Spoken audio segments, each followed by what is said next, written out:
Hello, assalamu alaikum, good morning, khush amdeed, ji ayanu, goeiemorgen.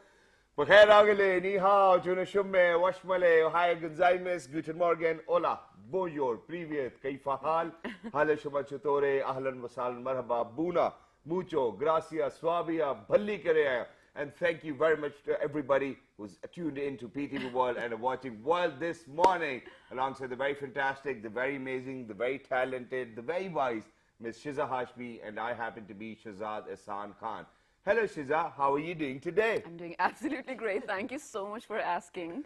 And well, I do feel like Shazad, you are watching way too much Cocomelon with your little one. Are you? I feel like you've picked up on the accent. Oh my God, man. You know, I literally have to share this story Okay. because as much as I do not like them watching their iPads, you know, they are truly hooked to that as well. But, you know, we have obviously, what we do is that we have different time slots for every kids, you know, so I personally have to give attention to all of my daughters. So, you know, first of all, I'm going to sit with one. Yeah. Because if I'm going to sit with her, the other two are going to come in and be like, hey, you know what, we need that part of attention. Of course. So then I'll have to be with the middle one. And the problem is that, you know, whenever you get to be with the middle one, I enjoy the most. Oh, So wow. I'm not saying that, you know, but, you know, as a matter of fact, you know, all my daughters are my favorite, but it truly depends who's right in front of me, you know. So whoever's in front of me is the favorite one as well. And now the little munchkin is actually getting older, alhamdulillah. She's 1 year old now. So she kind of knows that, okay, my father's paying attention to my elder sister, so he really needs to come pick me up.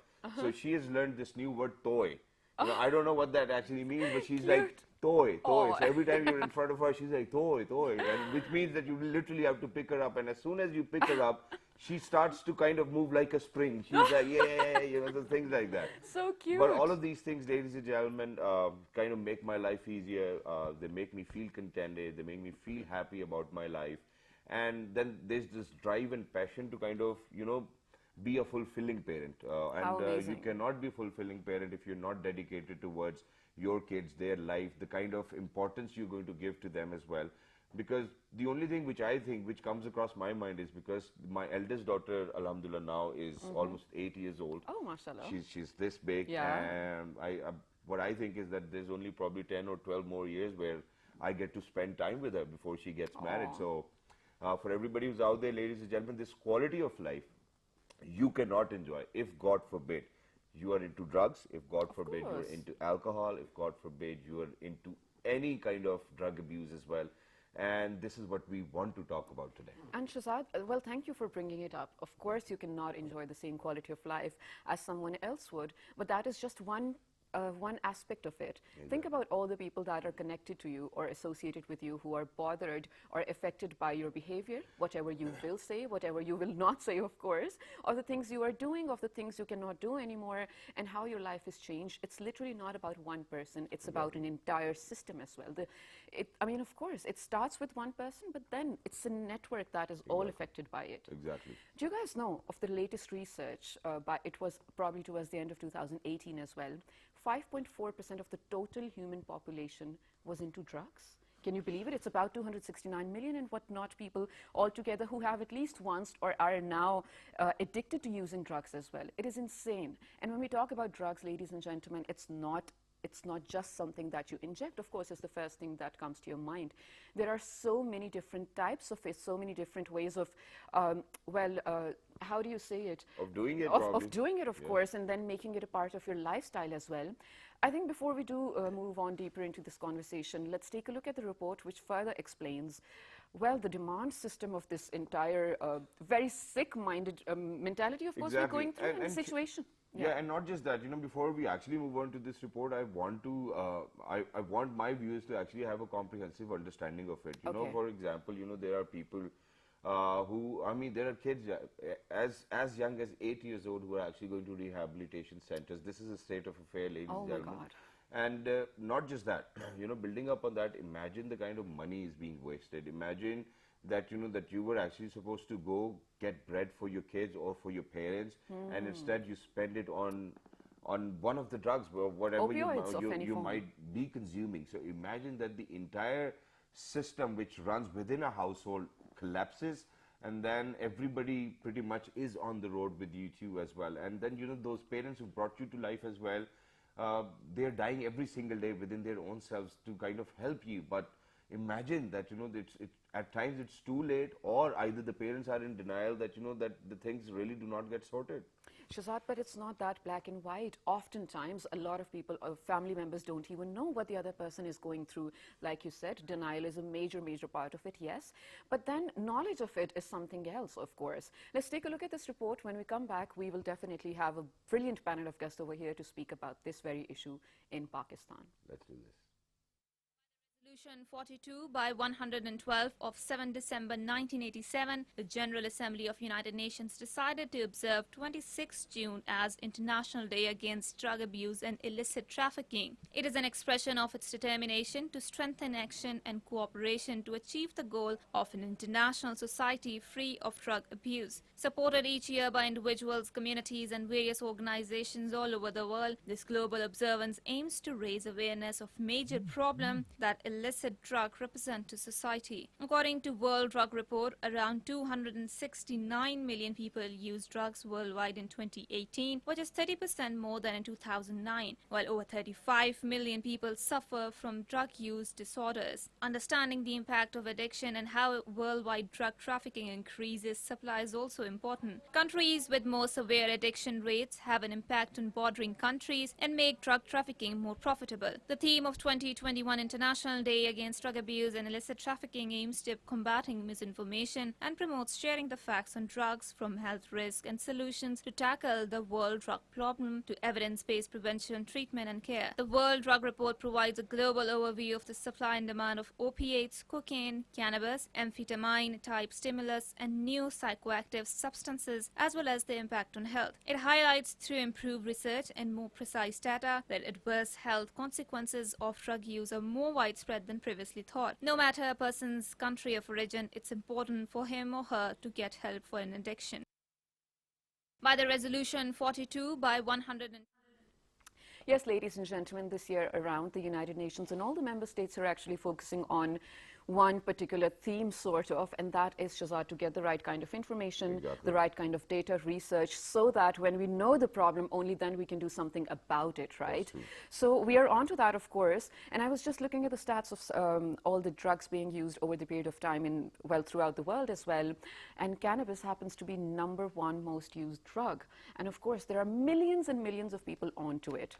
Now, Shazad, I feel like there's a dichotomy, because the researchers that we have, or the percentage of people that we have, either they have at least used the drug once, or either they're onto it for the lifetime. Yeah. I feel like that is another ordeal that we have to, sort of deal But with. I think that we really need to put our heads together, because we're a country with 60% or more youth population, and imagine that, God forbid, that if today onwards, maximum or majority of the youth is actually on drugs.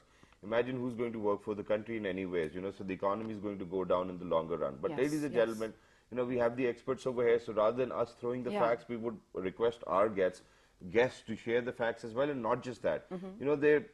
They kind of understand, the sole reason to have them over here, and I feel I take pride in it, is that they understand that it's not just the training of the students or the kids, in a household, it's the training of the entire process of education as well, and making sure that the teachers who train other teachers should actually be trained as well. So definitely. Let's build up on this. So the first lady I'm going to introduce, ladies and gentlemen, is an Iron lady over here in Pakistan. She's recognized for the kind of services she's rendered for our country, motherland, Alhamdulillah, Pakistan. And she's always made sure that no matter what the odds will be, she will go against them, and she'll make sure that she's going to raise this concern, and she's going to raise the voice for the children of Pakistan. I mean, she's an elderly lady. What does she have for herself in it? It's for us, ladies and gentlemen. Without any further ado, she happens to be the chairperson of KKWF, and she is Miss Christina Afridi. Hello, assalamu alaikum, good morning. Good morning. Good Thank morning. you very much for joining us. It's Good wonderful to have you. morning. Thank you for the introduction. That elderly lady didn't come back very well, but never mind. I actually wanted to kind of reciprocate to the proverb which my father uses, कि पुत्र हम तो बड़े हो गए हैं ना, कि अब तुम लोगों नहीं करना है जो करना है. So it was in that context, even though that my father is still young, that's what he feels. But alhamdulillah. Okay. But thank you very much, Christina, for joining us. Always It's a a very pleasure to important have day you. and a very important topic. But alongside Miss Christina, ladies and gentlemen, that lady will actually tell us how important these trainings are, how important these awareness campaigns are, and to what extent, how do we reach that grassroots level in terms of these training programs is something which we will be talking about, because the first thing is to accept that, okay, we have this There's a menace in our problem, society. yes.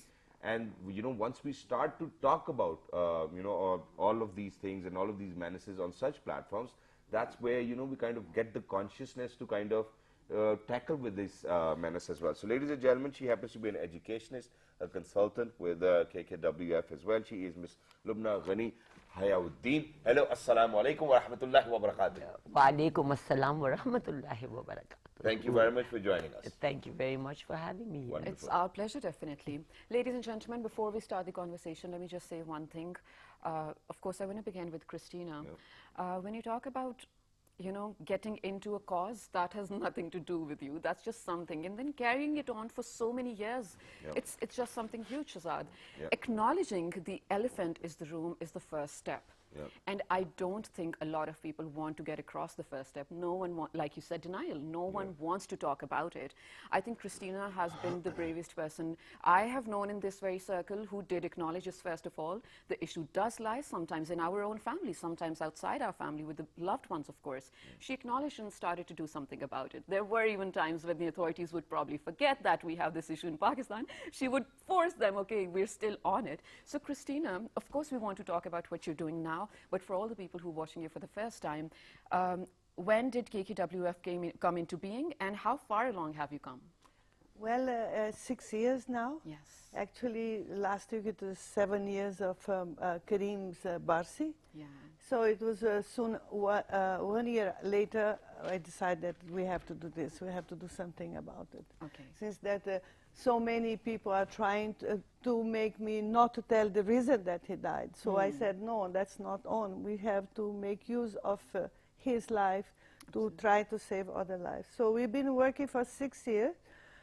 We are a member of VNODC, Vienna Non-Organization Committee in Austria, and with UNODC been working very closely with DNOV in Spain, Green Crescent in Turkey, and as well Union, Anti-Drug Union in Russia. So we've been really collaborating with them on focus on prevention. That's for us is the solution for it. Yeah. Wow. But first thing first, Christina, because this year around everybody's talking about sharing the facts. And it truly makes sense, because once we start to share facts and the huge numbers we have, when we talk about drug abuse, I think that is very alarming. So let's start with that. What kind of facts can you share in terms of drug abuse with people who are out there? Yes, thank you, Shazad, for this question, because the fact is that, unfortunately, we in Pakistan are very much delayed on our data.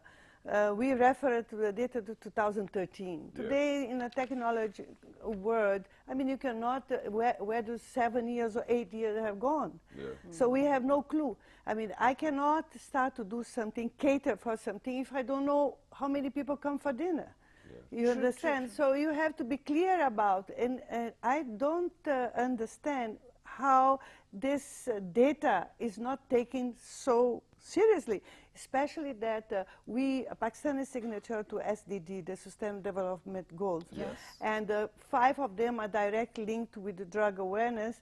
And 2020, it's written off, but 2021, okay, let's say that's the beginning of a decade that we can make some sort of accountability or some sort of see some results. Since that 2013 is what we committed to deliver. But yet we are just hanging on there. So the facts have to be based on data. We talk andaza, let's say, but yes, of course. yeah. Of course. So, but we are working with that. That's Exactly, what we have. but working with a rough estimate, okay, that's the only solution probably for now. But what I'm compelled to think as of now is that, imagine that if the last research took place in 2013 and there was no research after that for the next 8 years, that means that there were some influential people who really did not let that research come up on the surface. And speaking about that, because every time I'm in conversation with somebody and we're talking about drug abuse, the first ever comment which I'm going to receive is, oh, it's a $1 billion industry, people get sold and people take bribes and whatnot as well. So building up on that, do you think that there are such things involved within this drug I abuse? don't want to create a I mean, we do controversy not on want this that to. issue, but the fact is that we ourselves, we refer to a data in 2018 in the STEM committee in the Senate, that the DG of Anti-Narcotic Force had said that it's 8.9 million drug users in Pakistan. Okay. So we refer to him because we trust that even if the data is not there officialized, because the government utilized the data produced by UNODC in 2013. So we're talking about 4.6 million. And then in 2018, we are 2021. So if in 2018, he's saying that the research of 2017 shows that's 8.9 million. So we are in 2021. World has not gone any better, and abuse, drug abuse, are not decreased. Of course. So I mean, you can imagine. So like we just have a rough estimate. We work with that, but certainly we have to talk about the drugs that are changing, you know, and the most consumed drug that, unfortunately, more than heroin is ice now, the methamphetamine. Yes, of course. Let's get to that, of course. Yeah. Now, Shahzad, you know, where you said, I think it was sort of course, it was a pertinent point where you say that things are sort of brushed under the carpet, maybe by some influence or whatnot. Let's not get there, but let's just acknowledge it for sure. There are so many times that, Shahzad, even in the news, we have spoken about it. People do come up with it, and Ms. Lubna, I think you're perfect to speak about it being an educationist, that there will be drug tests done in every college, university, for students, for teachers. While it might just be a warning, I'm just saying, of course, it might just be a warning, but don't you think this should go some further as well? And also, do you think the pandemic, because I was reading somewhere, so because of the lockdown and quarantine situation, everyone is staying at home, not a lot of things to do, while a good, you know, amount of population resorted to some healthier ways of expressing themselves, cooking, painting, whatnot. Quite a good amount of population did dwell further into drugs as well, Shahzad. So let's talk about that period as well. Well, Shiza, you have broached a very sort of about the drug testing. Yeah.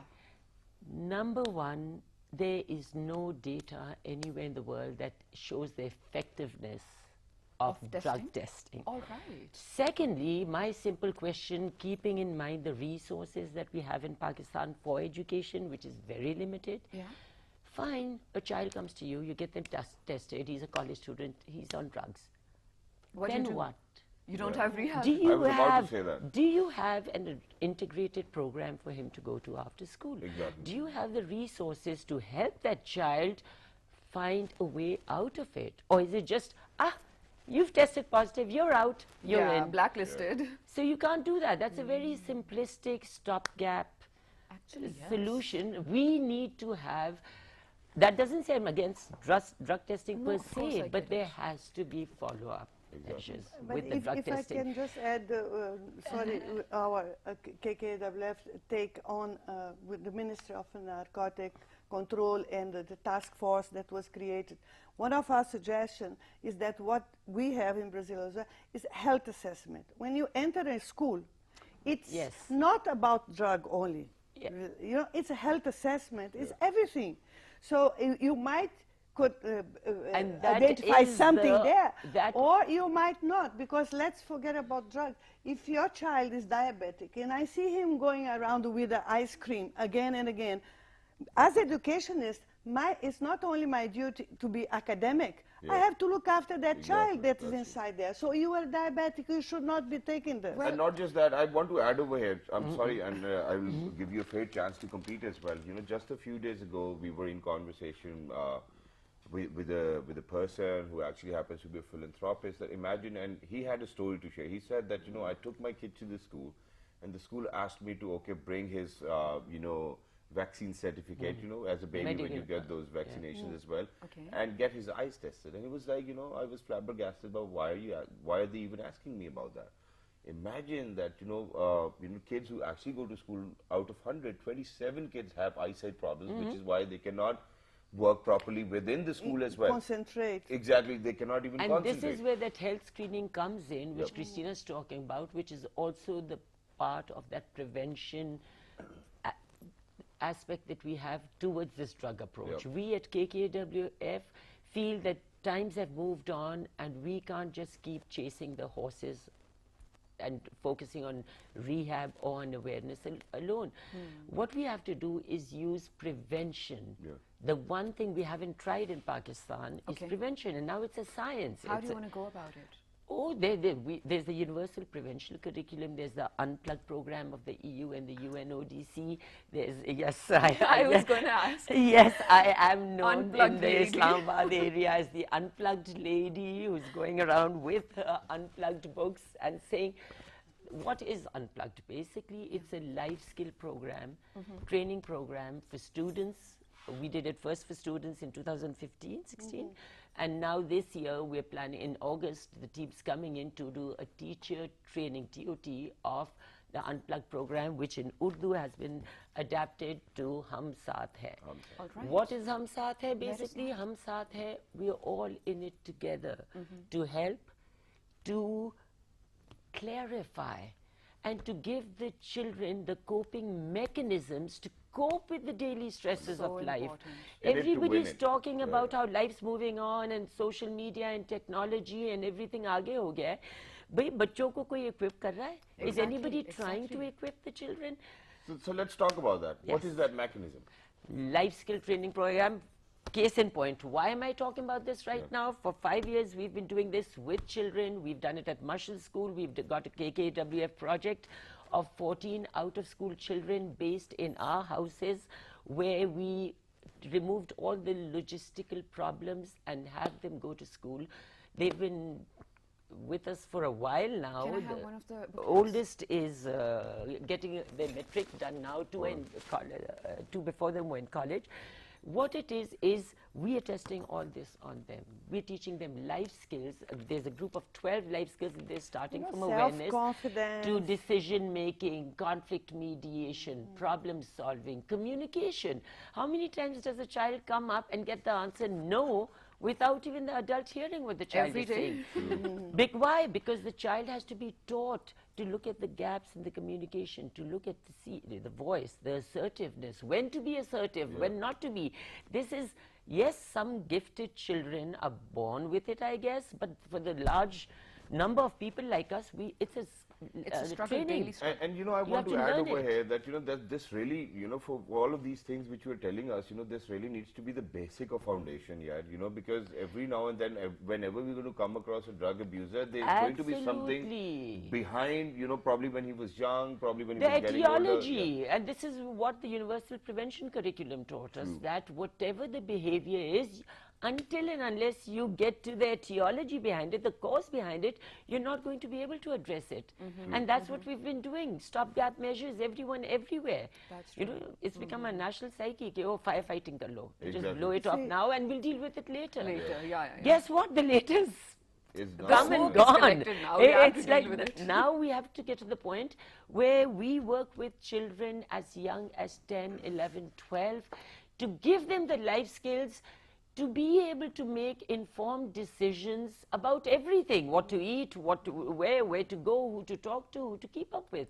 So if we are not doing that and expecting the child to know it, Right. in this day and age, they're not going to know you it. are lost. You get You know that influenced there's too by much the changes, technology, too by much has your, happened.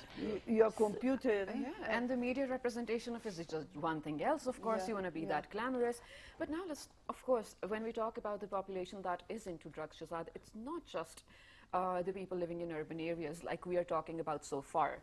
Let's particularly address the families who belong to the downtrodden segments of the society, where the bread owner, like you did mention earlier in the show as well, Shazad, is into drugs. So I know a lot of people who have been helps at my home as well. Their entire family's been employed or something. So the kids are earning on the roads. The wife is earning cleaning other people's houses, and all the money that is collected goes to the owner of the house, the man, the patriarch, who uses that money to buy more drugs, or alcohol for that matter, whatever drug he's into, opioids, ruins the entire family system, ruins the economy or finances of the family. What do you think, Christina, can we do to that segment? Because right now, let's be honest, our message is not even reaching them. No, what I say always is that drug is the center of all evils, Yeah. right? We daily receive phone calls from desperate families. As you mentioned before, it is not one individual disease, it's a family disease. And the amount of people that calling us because, you know, rehabilitation became another business as well. Okay. So we are fighting against so many odds. They are selling their cars, they are selling their property to try to save their loved ones. What we are doing now with the Minister of Narcotic Control is to make the Minister of Narcotic Control take control on the standard of treatment and use the international standard of treatment that is scientifically proved.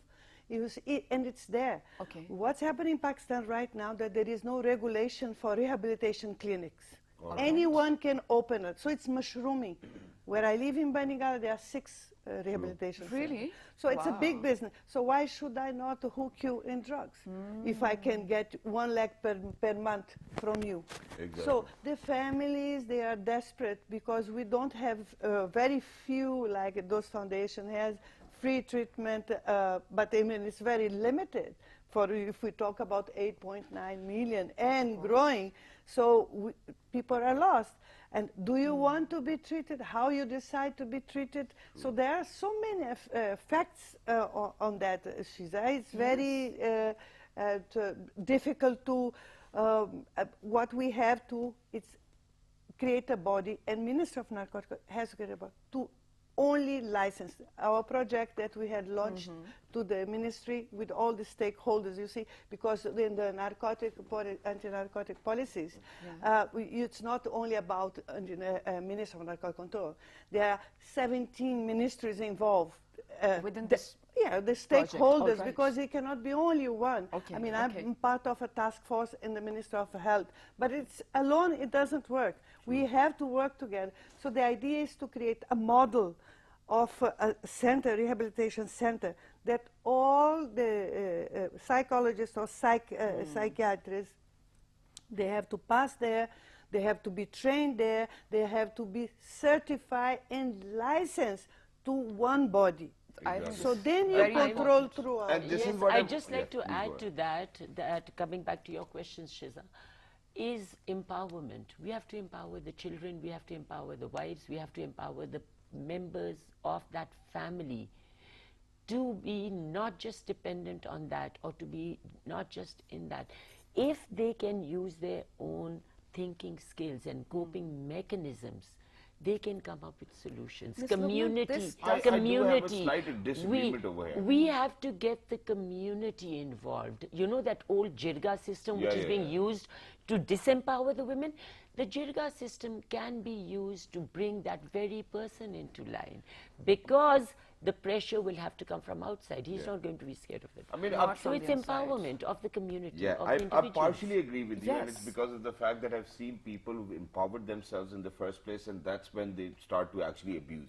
You know, so, No, so okay, I mean, okay, there are okay, different okay. Let's have an situations. operational we will definition come of back to this. empowerment. We will come back to Yes. this. But what we are trying to refer to, where we are on the same page is that, you know, that we need to come up with a holistic solution.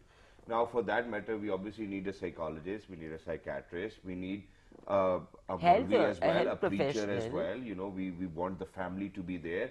And everybody individually will play their role to kind of bring that kid That's back it, out the of drugs as community well. So based. this is something where we definitely agree. You know, how somebody abuses is a different story. You know, that will be firefighting any case. So what we want, you know, for everybody who's out there, that, you know, that I've seen with my own eyes, you know, I've had friends in my college days as well who went to rehabilitation centers, unfortunately, and they couldn't recover at all. You know, why would they want anybody to recover? Imagine, because, you know, the same guy would be going back. And what parents do is, without the consent of the kid, they throw their kid into the rehabilitation center, and you know what, after 10 or 12 days or whatever the rehabilitation course was, 3 months, they have spent millions of rupees. Towards the end, there are people within the rehabilitation center providing drugs to all of their patients as well. Oh my And God, that is apart insane. from that, what's also missing, again, we talk of the gap at KKWF. What happens? That individual goes back to the very same environment which caused the problem. So it's relaxed, Where is of that course. halfway house? Where is that reintegration that is needed to reintegrate that individual in the society? Aren't you supposed- Where yes. the skills training programs? Where's the removal of stigma? Where's see, there's no comprehensive. It's all But to avoid all this, and that's why we it come to is- it is prevention, life skill That is training. the power of It prevention. is hum Because saath the hai. idea is that I hope the schools are listening what Lubna is saying. She can multiply this, this course, so they can empower the teachers to multiply themselves on their school chains, and we also have a program for public schools. But the basic idea is self-defense. We are working on self-defense. We cannot rely on the enforcement agency or the family or the chacha or whatever it is. We have to We can rely work on with ourselves. them. We have need the to rely community ourselves. involved. Yeah, but the individual has to be reliant. Exactly, and we truly agree to that as well. But very quickly towards the end, the only thing I'm going to say over here is that that you did send your kid to a rehabilitation center, but unfortunately, while he was in the rehabilitation center, it is for the family to think that in what way our behaviors were different with him or with her, which led him or her to such a state. I think that is something which we really need to talk about as well. But thank you very much, ladies, for joining us. It was wonderful to be in conversation, and I truly believe that whenever you have a heated discussion over such a topic is because of the fact that everybody wants to move in the same direction. Absolutely. And they want things to get better as well. So we, first of all, would love to congratulate for the kind of services KKWF and all of you ladies have kind of given, or provided to our kids, because that's where the future of Pakistan lies in any case as well. Thank you very much, Christina, and thank you very much, Ms. Lubna. We have a lot to talk, I know that as well, but probably, inshallah, on another day as well. It definitely. And just I remember, think- hum saath hain. Yes, hum saath hain, indeed. And I think we really have to sort of appreciate the fact that you are not closing your eyes to the issue as well, which matters right now at this moment. Ladies and gentlemen, of course, I don't think everyone is alike. The issue does prevail. Yes, it exists in a certain amount of the population as well. So, like we said, hum saath hain, we need to tackle that as well. Yeah. One concern, before we do move out to a short break, Shahzad, I want to mention over here, of all the rehabilitation centers that are being developed on a daily basis, probably like Christina even mentioned, there are so many. Yes, licensing needs to be done, but I want reintegration into the society. So just the first few period you will definitely be catered to in the rehabilitation house. You will be probably given drugs to get rid of the drugs that you were used to. But once you're done with the first step, you're left back into the society with the same perpetrators and the leeches. I want the next step to be a part of a system as well. I think this is a very long debate. Probably in the coming weeks, we'll do another show on Exactly. this. I think a better solution is to actually send your kid abroad if you can kind of afford that. And abroad does not mean to any other modern country. In fact, where Rehab he does not centers. have the same friends where he was kind of tagging along with. So this is the concept. Or probably to another city. Or probably make sure that, your mom kind of travels with the kid as well to Yeah. another city, or the father stays there with them. No more same old friends as well. Go to make sure that, he or she kind of has a new great company to themselves as well, and just be in conversation with them. That's the first thing, that's the first step. Be in conversation with them. Absolutely. But Shahzad, when drugs are not a part of your life, your mind, of course, your to say that. cognitive abilities are different, yes, Yes. but then the kind of life you make for yourself is something else. You set goals, you achieve them. In the next segment, ladies and gentlemen, Yeah. we are going to have someone who's a perfect example of setting goals, achieving them, making a name for the country, and, well, heading into the right direction as well. So it's your choice, ladies and gentlemen. God forbid if you want to be a drug abuser and want to end up in a rehabilitation center and want to repeat the same cycle over and over again, or you want to be that one individual where people kind of look forward to you and take inspiration or draw inspiration from you. It's for you to decide. We're going for a short break. Don't go anywhere, because when you guys will come back, this amazing gentleman has got a story to share. Let's do this. Good morning. Stay tuned.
Welcome back to Well This Morning, ladies and gentlemen. I am Shaza Hashmi, and with me I have the very amazing Shazad Khan. Thank you.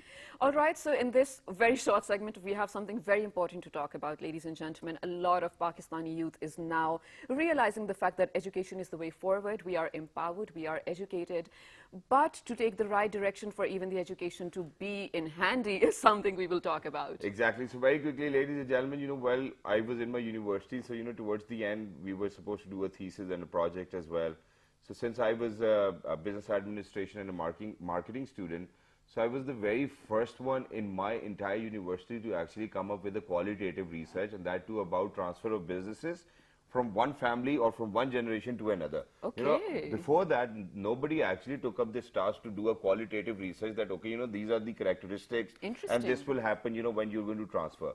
But other than that, there was one more thing which was very interesting, and it was that, that all of the students from engineering department, somebody was making a fuel efficient motorbike, somebody was making a drone, somebody was making a car, different stuff. And they had to put money, probably from their own pockets as well. Well, I'm 100% sure about my university. I do not know about other universities. Okay. So imagine going back to your parents who've actually kind of paid the fee for 4 years of you being in university, or for masters 1.5 year or 2 years as well, and then finally giving you money to make a project, that too for the university, which is going to stay in the university. Yes. And it's going to be of no use. So this gentleman comes up because Alhamdulillah, he was blessed with so many things just right after his amazing decision that rather than making these hardware projects, what we need to do is that we need to invest our energy into research. Definitely. So this gentleman is one of those people who kind of vouches for research. We over here vouch for research as well. Our amazing producer, Mr. Asnan Hamid, is a great researcher too as well. So ladies and gentlemen, without any further ado, we are lucky that we've actually been joined by Mr. Hassam Tahir. Hello, assalamu alaikum, good morning. Walaikum assalam. How are you, Hassam? I'm fine. Thank you very much for joining us. It's wonderful to have you. So all of the next 7 minutes are yours. Tell us what happened. Well, I would like to go in past. Yeah. It was about 2019 when I was doing my final year project, and my supervisor told me that brought me some proposal about anything, and I designed a traffic monitoring system using some sensors. Okay. Well, when I went to his office and I proposed my whole research, whole project, it was basically a hardware project. So my supervisor told me that we are using sensors and it will be very costly. When we budgeted out everything, the total prototype cost was about 1 lakh to 1,50,000, which is quite enough for undergraduate students. Obviously, yeah. So my supervisor told me why not we should move towards artificial intelligence techniques, which is also a vision of 2031 of Japan, Korea and all developed nations. And in fact, artificial intelligence techniques is more in demand in developing countries. True. More in demand in developing countries. So we designed a intelligent traffic monitoring system using deep learning modules. And after that, my supervisor told me that you should go for a research paper instead of a hardware project. Okay. So I moved towards research and I started researching. Definitely we in Pakistan, we have low lab facilities and low budgets, low lab facilities and low guidance. I mean, we do not even have research labs outside our universities, yeah. Exactly. And whatever we have in our university, at times we are not even allowed to use that. Yeah, exactly. True. We are not allowed to use that. And the issue is that in artificial intelligence, higher graphic processing units are used. And it is costly, but not that much costly that university can't afford. Yeah. So so the graphic processing units were not available, and when I started my research, my results were about 50 to 55%, and the standard journal results were 70 to 72%. So I dragged the time of training and I reached those results. But the main issue was that the time was taken, very much time was taken, and the time is money. Time is money, and time was taken. Research results were not that good, but still it was published. And after those researches, I was offered many reputed research opportunities from foreign countries such as China, South Korea, Singapore, and they said that come here and we will provide you everything, every basic facility, everything, and just implement these research and extend these research in our topics. So my main point is that awareness should be spread that in undergraduate, hardware projects should be eliminated or should be converted towards research projects. Exactly. I would like to believe, Hassam, that so far you're just talking about either engineering degrees or, well, computer sciences for that matter. Because I want to, when we're talking about research, it should definitely entail all the avenues of education as well. May it be medicine, may it be Of course, bodybuilding, may it be social anything. sciences, humanities for that matter. So please correct me if I'm wrong, but when I talk about social sciences or humanities or business for that matter, and for all the people who have opted for research, I have personally seen the thesis books be thrown into garbage.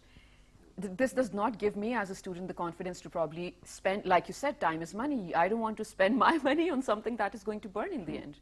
So what do you think the attitude of the universities or institutions should be towards this? Well, when you will publish your research in international conference or international journal with high impact factor, definitely Go on. definitely that research would not be thrown into trash. Yeah. If you If will, it's of quality, you were saying? if it is published in an international journal or Okay. international conference, definitely it would not thrown into trash. Yeah. Okay, So okay. the main focus should be that that thesis should be publishable and should be extended towards publishable material. Exactly. So- And so which is why, I have two things to ask. Now, for example, you spoke about Japan, you spoke about Korea, you spoke about all of those developed countries, spoke about artificial intelligence and research papers. We get that. And I totally agree to, I 100% agree to what you were saying. But imagine that for all of that research you did, Korea was wise enough to kind of invite you. Japan was wise enough to invite you. All of these developed countries wanted you to be there. We speak about brain drain quite a lot of times as well. Did any institution over here in Pakistan reached out to you that, hey, you know what, Hassam, you're doing a wonderful job. Why don't you come over? Let's talk about this. Well, they don't yet know my research. So how do Japanese and Korean Japanese all and these people know? Korean Did you- read my research, like my intelligent traffic monitoring system paper was read by 300 people. Imagine. And among the 300, 250 were Korean professors.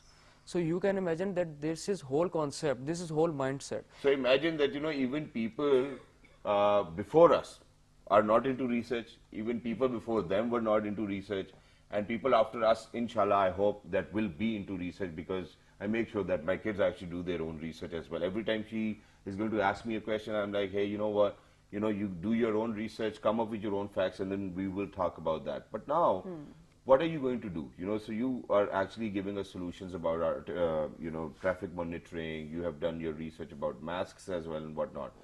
But what are you going to do now? So now you know that where the problem is. You're doing your research. How do you think that you're going to contemplate in a way that it's going to be fruitful for Pakistan? Well, in my opinion, I first want to see that how research is conducted in foreign countries.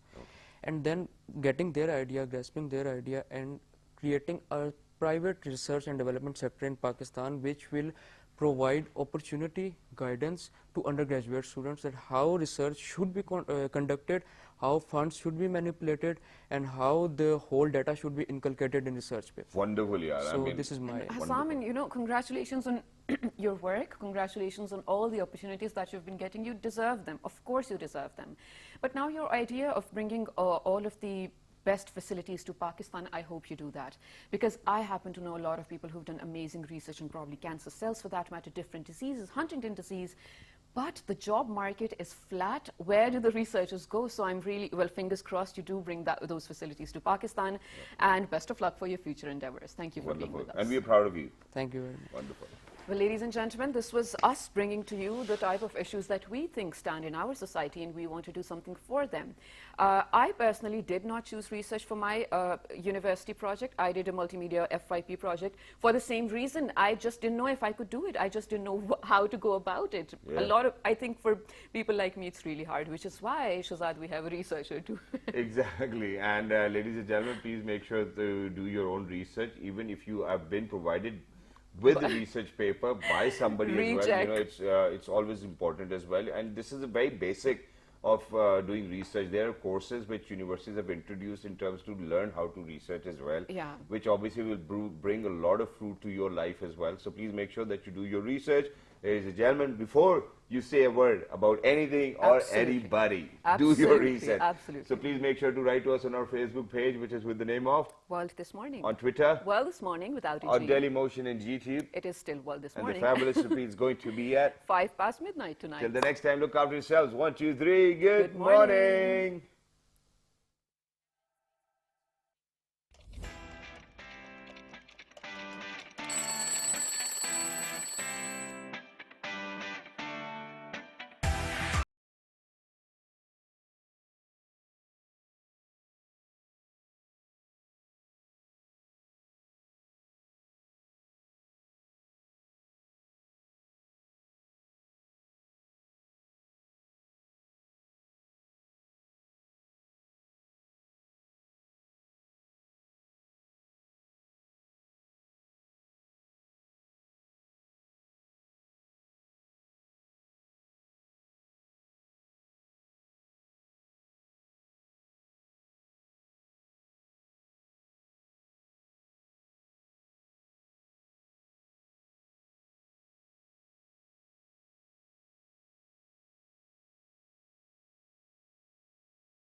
These are absolutely essentials even after getting vaccinated. Right. Thank you so much, I'm so Dr. grateful. Yusuf, for being on our program today. A lot of wealth of information you've given